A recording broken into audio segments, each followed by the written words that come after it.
Tonight, what I do want to make is something called Bakmi Ayam. Sometimes you'll hear it as Mi Ayam. Mi or Bakmi stands for noodle. Ayam means chicken. It's my favorite food to eat when I go back to Indonesia. I will literally eat it almost every single day. It's not something that you find at a fine dining restaurant. It's a street food.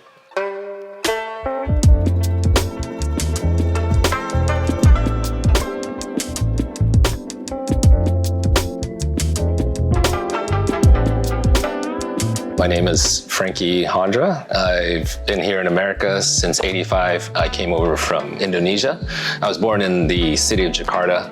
Growing up in the late '80s is different than, being an Asian growing up in this time now.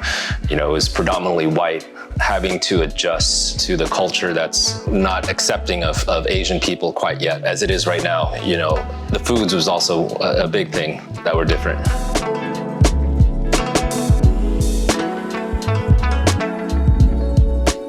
So I'm gonna show 4 parts of how I would make it. And some of this is new, so I actually haven't tried making it on my own. So this will be the first time. One of the most important parts of this dish is the oil that's used. So as my dad had told me, the Chinese style of doing it is using pork fat. The more Indonesian style is using chicken fat. We're gonna try the chicken fat style. There's also the chicken we're gonna stir fry with mushrooms.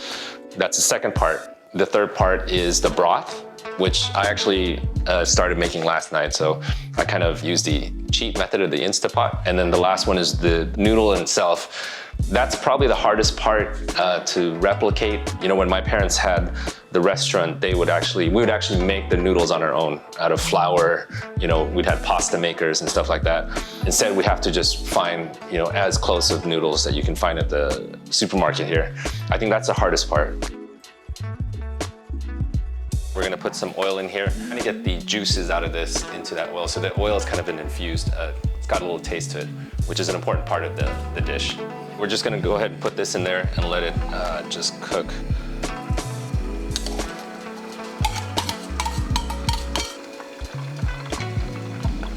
So we're gonna let that cook for about 20 to 30 minutes just so we can get some of the flavoring out of the chicken skin and the garlic and shallots. We came over by ourselves, unlike a lot of the Asian immigrants that came over to America in the 80s and 90s. They came as refugees, so they had a lot of support within their ethnic group. It was just us. We didn't have any really uncles or aunts. I didn't have cousins really growing up here. We didn't have big family gatherings, so there was no big support group. There isn't a big Chinese Indonesian community in Southern California. Growing up, I didn't have anybody who was the same background as me as a friend.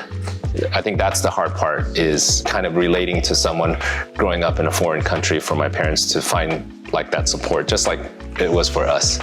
So the next thing, which I've already prepared overnight, is we've cut some chicken thighs into small little cubes.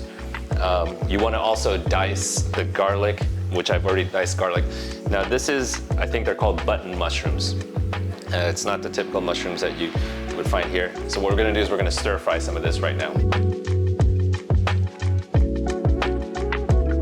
So before we start stir frying the chicken, what we're going to do is we're going to warm up the wok, just like we did with the pot, probably for a minute or so. All right, so we're going to start by putting some oil here.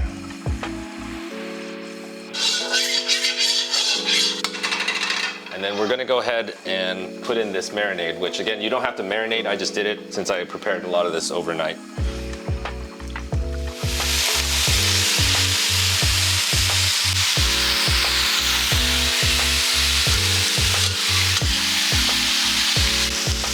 So my parents actually, they started a restaurant business here, and they had it for about 6 years.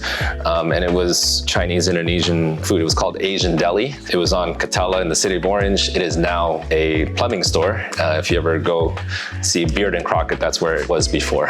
My mom, she was the quintessential housewife, cooks, sews, anything like home economics she would do. She was a great cook. So I think couple that with, needing to get going in this country country, I think that's probably where it started.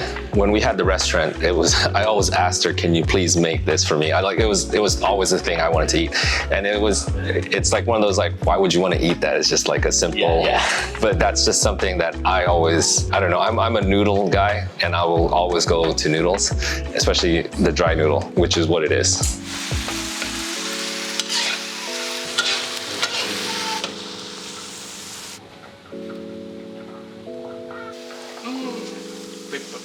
Rita, Lada. My dad grew up in the southern part of Sumatra, a smaller island called Bangka. Distinct kind of immigrant populations. So they had different upbringings. I grew up in Jakarta, which is the capital, big city. And I was only there until I was 6. So my experience was different from how they had it. My mom, she had a tough childhood in the city of Medan. And then for me, I was in a big city, so it's different. They both moved to Jakarta to start a new life when they were 18. Most of our parents of that generation, they, unlike in today's world, they get married earlier, they have kids earlier, they start the family earlier. She was a tough mom. She went through a lot growing up, and she instilled those type of values to us when we grew up. She was very strict on me. I guess being the only boy of the family, she wanted me to grow up to be a proper gentleman. As an Asian, you're always a failure. An A- is not passing. But that's just, I think, a common thing that most Asians go through, like an A+ is not even passing.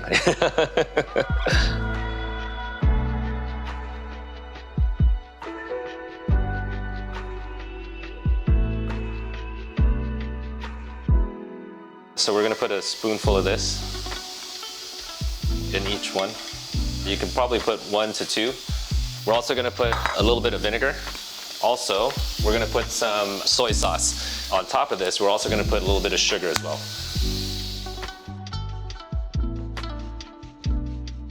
Okay, so what we're gonna do is we're gonna put some fried garlic, as my dad wants this at the bottom. I wanted to put it on top because I think it looks better, but he wants to put it in the oils.